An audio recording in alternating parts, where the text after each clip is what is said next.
இனிமே கண்ணை மூடிட்டு கடலை எண்ணெய் வாங்கலாம். ஏன்னா மந்த்ரா கடலை எண்ணெய் இதயத்தின் தயாரிப்பு. வணக்கம். செய்திச் சுருக்கம். வட மாவட்டங்களுக்கு வெப்ப அலை எச்சரிக்கை. கோடை வெயில் காரணமாக நாடு முழுவதும் வெப்பத்தின் தாக்கம் அதிகரிக்கிறது. தமிழகம், புதுச்சேரியில் மார்ச் முதல் படிப்படியாக வெயில் அதிகரித்து வருகிறது. நேற்று அதிகபட்சமாக ஈரோடு, கரூர், பரமத்தி, வேலூர், திருப்பத்தூர் மற்றும் சேலத்தில் 42 டிகிரி செல்சியஸ் வெப்பம் பதிவானது. வரும் நாட்களை பொறுத்தவரை தமிழக உள் மாவட்டங்களில் இயல்பு அளவை விட 4 டிகிரி செல்சியஸ் கூடுதலாக இருக்கும். 41 டிகிரி செல்சியஸ் வரை வெப்பம் பதிவாகும் என சென்னை வானிலை ஆய்வு மையம் தெரிவித்துள்ளது. கடலோரம் அல்லாத வட மாவட்டங்களில் இன்று வெப்ப அலை வீச வாய்ப்புள்ளது. குமரிக்கடல் பகுதிகளில் வளிமண்டல கீழடுக்கு சுழற்சி நிலவுகிறது. இதனால் தென் மாவட்டங்களில் சில இடங்களில் லேசான மழைக்கு வாய்ப்புள்ளது என வானிலை ஆய்வு மையம் கணித்துள்ளது. நேற்று காலை நிலவரப்படி 24 மணி நேரத்தில் அதிகபட்சமாக சோலையாறில் 2, சிங்கம்புணரியில் 1 சென்டிமீட்டர் மழை பெய்துள்ளது. 11 தொகுதியில் கடும் போட்டி, கையை பிசையும் திமுக. சட்டசபை தொகுதிகள் வாரியாக பதிவான ஓட்டுகள் அடிப்படையில் திமுக எடுத்த சர்வேயில் 11 லோக்சபா தொகுதிகளில் அதிமுகவுக்கும் பாஜகவுக்கும் இடையே 2 முதல் 3% வித்தியாசமே உள்ளதாக தெரியவந்துள்ளது. இதுகுறித்து அக்கட்சி வட்டாரங்கள் கூறியதாவது: ஓட்டுப்பதிவு முடிந்தபின் எடுக்கப்பட்ட கணக்கு அடிப்படையில் 40 லோக்சபா தொகுதிகளில் திமுக முன்னிலையில் உள்ளதாக தெரியவந்தது. ஆனால் சட்டசபை தொகுதிகள் வாரியாக பதிவாகியுள்ள ஓட்டு சதவீதம் அடிப்படையில் எடுத்த கணக்கில் திமுக, அதிமுக, பாஜக கட்சிகளுக்கிடையே குறைந்தபட்சம் 2 முதல் 3%, அதிகபட்சமாக 10% வரை வித்தியாசம் உள்ளது. நாமக்கல், கோவை, திருப்பூர், சிதம்பரம், ஈரோடு ஆகிய 5 தொகுதிகளில் அதிமுகவுக்கும் திமுகவுக்கும் இடையே குறைந்த ஓட்டு வித்தியாசமே உள்ளது. வேலூரில் பாஜகவும், தருமபுரியில் பாமகவும், திருநெல்வேலியில் பாஜகவும், விருதுநகரில் தேமுதிகவும் திமுகவுக்கு கடும் போட்டியை தருகின்றன. அதேபோல் வடசென்னை, காஞ்சிபுரத்திலும் திமுகவுக்கு பின்னடைவு ஏற்படும் வகையில் ஓட்டு எண்ணிக்கை முடிவுகள் மாறலாம் என்று அந்த வட்டாரங்கள் கூறின. கல்லூரியில் போதைப்பொருள் சப்ளை, மாணவர் சங்க நிர்வாகிகள் புரோக்கர். திமுக முன்னாள் நிர்வாகி ஜாஃபர் சாதிக் மற்றும் அவரது கூட்டாளிகள் 4 பேர் போதைப்பொருள் கடத்தல் வழக்கில் கைது செய்யப்பட்டுள்ளனர்.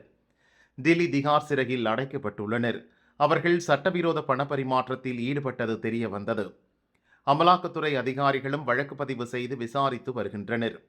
சமீபத்தில் ஜாஃபர் சாதிக் மற்றும் அவரது நெருங்கிய நண்பர் திரைப்பட இயக்குனர் அமீர், புகாரி ஹோட்டல் அதிபர் இர்ஃபான் உள்ளிட்டோரின் வீடு, அலுவலகத்தில் சோதனை நடத்தினர். இதில் 40 கோடி ரூபாய் வரை சட்டவிரோத பணப்பரிமாற்றம் நடந்திருப்பதற்கான ஆவணங்களை கைப்பற்றினர். ஜாஃபர் சாதிக் வீட்டில் மேலும் சில ஆவணங்கள் சிக்கின.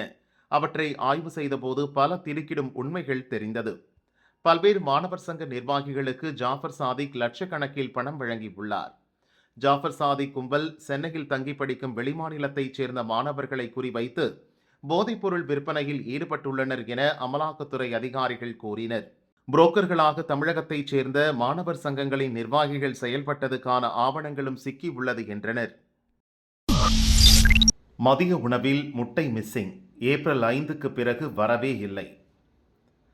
தமிழக அரசு சார்பில் 1 முதல் 10ஆம் வகுப்பு வரை அரசு மற்றும் அரசு உதவி பெறும் பள்ளி மாணவர்களுக்கு மதிய உணவுடன் முட்டை வழங்கப்படுகிறது. திங்கள் முதல் வெள்ளி வரை ஒவ்வொரு நாளும் மதியம் கலவை சாதங்களுடன் முட்டை வழங்கப்படுகிறது. திங்கள் முட்டை மசாலா, செவ்வாய் மிளகு முட்டை, புதன் தக்காளி மசாலா முட்டை, வியாழன் மசாலா முட்டை, வெள்ளி வேக வைத்த முட்டை என அட்டவணைப்படி முட்டை வழங்கப்பட வேண்டும். ஆனால் ஏப்ரல் 5க்கு பிறகு பள்ளி செயல்பட்ட நாட்களில் பல மாவட்டங்களில் சத்துணவுடன் முட்டை வழங்கப்படவில்லை. மதுரை, திண்டுக்கல், சிவகங்கை உள்ளிட்ட பல மாவட்டங்களில் மதிய உணவு மட்டுமே வழங்கப்பட்டுள்ளது. அந்தந்த பிடிஓக்களிடம் முட்டை வேண்டுமென தேவை பட்டியல் கொடுக்கப்பட்டும் வழங்கப்படவில்லை. முட்டை வழங்கவில்லை என்றால் ஏன் முன்கூட்டியே அறிவிக்கவில்லை என கேட்கின்றனர் பெற்றோர்கள். கல்வி ஆண்டில் 210 நாட்கள் முட்டை வழங்க வேண்டும் என்ற ஒப்பந்தம் உள்ளது. அதற்கான நிதியும் அரசு ஒதுக்கிவிட்டது. ஆனால் தற்போது வரை சில மாவட்டங்களில் 193 முதல் 195 நாட்கள் வரையே வேலை நாட்களாக இருந்துள்ளது. எப்படி பார்த்தாலும் ஒப்பந்தப்படி 10 நாட்களுக்கும் மேலாக சத்துணவில் முட்டை வழங்கப்படவில்லை என்ற குற்றச்சாட்டு முன்வைக்கப்படுகிறது. ஓட்டுப்பதிவு குறைய விடாதீங்க, கட்சியினருக்கு பாஜக மேலிடம் அறிவுறுத்தல். லோக்சபா தேர்தல் 7 கட்டமாக நடக்கிறது. முதற்கட்ட ஓட்டுப்பதிவு கடந்த 19ஆம் தேதி 21 மாநிலங்களில் உள்ள 102 தொகுதிகளில் நடைபெற்றது. தமிழகம் 39, உத்தராகண்ட் 5, மணிப்பூர் 2, மேகாலயா 2, மிசோரம் 1, நாகாலாந்து 1, சிக்கிம் 1 மாநிலங்களிலும், அந்தமான் 1, லட்சத்தீவு 1, புதுச்சேரி 1 யூனியன் பிரதேசங்களிலும் முழுமையாக தேர்தல் முடிந்துள்ளது. முதற்கட்ட ஓட்டுப்பதிவில் 2019 தேர்தலை விட 4% ஓட்டுப்பதிவு குறைந்திருப்பது அனைத்து அரசியல் கட்சிகளையும் பதட்டமடைய செய்துள்ளது. ஓட்டுப்பதிவு குறைவு ஆளுங்கட்சிக்கு சாதகமாக இருக்கும் என்று பொதுவான கருத்து உள்ளது. ஆனால் நடுத்தர, உயர் நடுத்தர மக்கள் ஓட்டளிக்காததால் தான் ஓட்டுப்பதிவு குறைந்துள்ளது. இது பாஜகவுக்கு பாதிப்பை ஏற்படுத்தும் என்றும் கூறப்படுகிறது. பீகார் 4, சத்தீஸ்கர் 1, மத்திய பிரதேசம் 6, மகாராஷ்டிரா 5, ராஜஸ்தான் 12, உத்தரப்பிரதேசம் 8, உத்தராகண்ட் 5, மேற்குவங்கம் 3 என பாஜகவுக்கு வாய்ப்புள்ள இடங்களில் நடந்த தேர்தலில் ஓட்டுப்பதிவு கடந்த தேர்தலை விட குறைந்திருப்பது அக்கட்சியை கவலையடைய செய்துள்ளது. ஓட்டுப்பதிவு ஏன் குறைந்தது, அதனால் யாருக்கு சாதகமாக இருக்கும் என்று பாஜக நிர்வாகிகளிடம் அக்கட்சி தலைமை விளக்கம் கேட்டுள்ளது. வரும் 26ஆம் தேதி நடக்கும் 2ஆம் கட்ட தேர்தலில் கர்நாடகா 14, ராஜஸ்தான் 13, மகாராஷ்டிரா 8, மத்திய பிரதேசம் 7, உத்தரப்பிரதேசம் 8, மேற்குவங்கம் 3 தொகுதிகளில் அதிக ஓட்டுப்பதிவு நடப்பதை உறுதி செய்ய வேண்டும். நடுத்தர மக்கள், உயர் நடுத்தர மக்களை ஓட்டளிக்க செய்தாலே ஓட்டுப்பதிவு அதிகரிக்கும், பாஜகவுக்கும் சாதகமாக அமையும். எனவே ஜூன் 1ஆம் தேதி வரை தேர்தல் நடக்கும் அனைத்து தொகுதிகளிலும் ஓட்டுப்பதிவு அதிகமாக நடக்க தேவையான அனைத்தையும் செய்ய வேண்டுமென மாநில நிர்வாகிகள், வேட்பாளர்கள், தேர்தல் பொறுப்பாளர்களுக்கு பாஜக மேலிடம் அறிவுறுத்தியுள்ளது. போலி ஆன்லைன் படிப்புகள், மத்திய அரசின் எச்சரிக்கை. பிரபல பட்டப்படிப்புகள் பெயரில் ஆன்லைன் சான்றிதழ் படிப்புகளை நடத்தக்கூடாது என கல்வி நிறுவனங்களை யுஜிசி எச்சரித்துள்ளது. சில தனிநபர்கள் மற்றும் நிறுவனத்தினர் ஆன்லைன் சான்றிதழ் படிப்புகளை நடத்தி வருகின்றனர். இவர்கள் தங்களது படிப்புகளின் பெயரை பிரபலமான பட்டப்படிப்புகளின் சுருக்க எழுத்துக்களை போன்று அமைத்து மாணவர்களை கவர்ந்திழுக்கின்றனர். ஒரு நிறுவனம் 10 நாளில் MBA என்ற பெயரில் ஒரு ஆன்லைன் படிப்பை அறிவித்திருப்பது யுஜிசி கவனத்துக்கு கொண்டு வரப்பட்டது. ஒவ்வொரு பட்டப்படிப்புக்கும் பாடத்திட்டம், படிப்பு காலம், படிப்பதற்கான தகுதி, தேர்வு முறை, சான்றிதழ்களுக்கான மதிப்பு, மத்திய மாநில அரசுகளின் அங்கீகார நிலை என பல்வேறு அம்சங்கள் உள்ளன. முறையாக அங்கீகாரம் பெற்று விதிகளின்படி செயல்படும் மத்திய, மாநில, நிகர்நிலை பல்கலைகள் மற்றும் பார்லிமெண்டால் நேரடியாக அங்கீகரிக்கப்பட்ட தனித்துவ நிறுவனங்கள் மட்டுமே இந்த பட்டப்படிப்புகளை நடத்த முடியும். மேலும் யுஜிசி போன்ற அமைப்புகளில் படிப்பு நடத்தும் அங்கீகாரம் அனுமதி பெற்றிருக்க வேண்டும். அவ்வாறு அனுமதிக்கப்பட்ட படிப்பு விபரத்தை யுஜிசி இணையதளத்தில் தெரிந்து கொள்ளலாம். எனவே மாணவர்கள் அனுமதிக்கப்பட்ட பட்டப்படிப்புகள் தவிர அதே பெயரில் உள்ள வேறு ஆன்லைன் படிப்புகளை தவிர்க்க வேண்டுமென யுஜிசி அறிவுறுத்தியுள்ளது. ஜாதி பாக்குறாங்க சார், திமுக கவுன்சிலர் ராஜினாமா. நெல்லை மாநகராட்சியின் 36வது வார்டு திமுக கவுன்சிலர் சின்னத்தாய். இவர் இன்று தனது கவுன்சிலர் பதவியை ராஜினாமா செய்வதாக மேயர் சரவணனுக்கு கடிதம் எழுதியுள்ளார். அதிகாரிகள் ஜாதி பாகுபாடு பார்ப்பதால் தனது பதவியை ராஜினாமா செய்ய உள்ளதாக கூறியது பரபரப்பை கிளப்பியுள்ளது. அவர் எழுதிய கடிதத்தில் கூறியுள்ளதாவது: எனது வார்டில் குடிநீர் பிரச்சினை தலைவிரித்தாடுகிறது.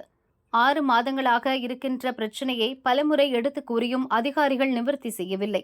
அதிகாரிகள் மற்றும் சொந்த கட்சியினர் ஜாதி பாகுபாடு காட்டுகின்றனர். நான் பட்டியலின சமூகத்தைச் சேர்ந்தவர் என்பதால் என் வார்டில் திட்டமிட்டு குடிநீர் தட்டுப்பாட்டை ஏற்படுத்துகின்றனர். ஜாதி பார்த்து குடிநீர் பிரச்சினையை தீர்க்காமல் அலட்சியம் காட்டுகின்றனர். லோக்சபா தேர்தல் பிரச்சாரத்தின் போது கூட என்னை அவமானப்படுத்தினார்கள். மக்களுக்கு பணியாற்ற முடியாததால் கவுன்சிலர் பதவியை ராஜினாமா செய்கிறேன் என கடிதத்தில் கூறப்பட்டிருந்தது. ராஜினாமா கடிதத்தை மாநகராட்சி கமிஷனர் மற்றும் கவுன்சிலர்கள் இருக்கும் வாட்ஸ்அப் குரூப்பிலும் பகிர்ந்துள்ளார். சின்னத்தாயின் கடிதம் சோசியல் மீடியாவில் வைரலானது. சம்பவம் பற்றி அறிந்த பாளையங்கோட்டை திமுக எம்எல்ஏ அப்துல் வஹாப் சின்னத்தாய் மற்றும் அவரது கணவரை அழைத்து பேச்சு நடத்தினார். பிரச்சினையை தீர்க்க நடவடிக்கை எடுக்கப்படும் என அவர் உறுதியளித்ததை தொடர்ந்து ராஜினாமாவை கைவிடப் போவதாக கவுன்சிலர் சின்னத்தாயின் கணவர் கிருஷ்ணன் கூறியுள்ளார்.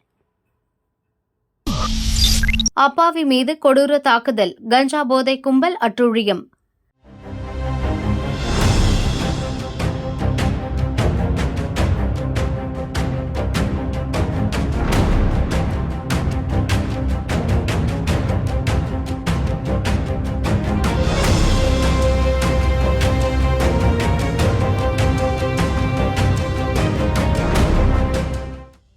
மதுரை ஒத்தக்கடை பாரதி நகரைச் சேர்ந்தவர் டிரைவர் கான்பாய், வயது 37. பணி முடிந்த நேற்றிரவு வீட்டுக்கு 2வீலரில் சென்று கொண்டிருந்தார். அப்போது கஞ்சா போதையில் இருந்த அதே பகுதியைச் சேர்ந்த கும்பல் கான்பாயை வழிமறித்து தகராறு செய்து சரமாரியாக தாக்கியது.